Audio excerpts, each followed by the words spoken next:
Gördüyünüz video hal-hazırda trenddir. Bəs onu süni intellektlə necə hazırlamaq olar? Keçid edək videoya göstərim. Daxil olursunuz labs.google saytına, istifadə eləmək istədiyiniz şəkli seçirsiniz, yüklüyorsunuz bura.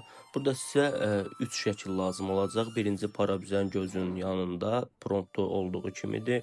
İkinci göz bağlı parabüzən yoxdur. Üçüncü şəkildə də artıq göz açılıb, rəngi dəyişib. Və bu 3 şəkildən 2 video düzəldəcəksiniz. Videolar birinci kadr və sonuncu kadr məntiqi ilə olacaq. Videonun birinci hissəsi üçün birinci kadr göz açıq parabüzən gözün yanında, son kadr isə göz artıq bağlanıb. Yəni parabüzən gözün üzərinə gəlir və göz bağlanır. İkinci hissədə isə birinci kadr göz bağlı və sonuncu kadr isə artıq göz açılıb, rəng dəyişib. Artıq əlimizdə hər biri 8 saniyə olan 2 video kadrı var. Bu 2 video kadrı uyğun formada birləşdirib videonun tam halını hazırlaya bilərsiniz.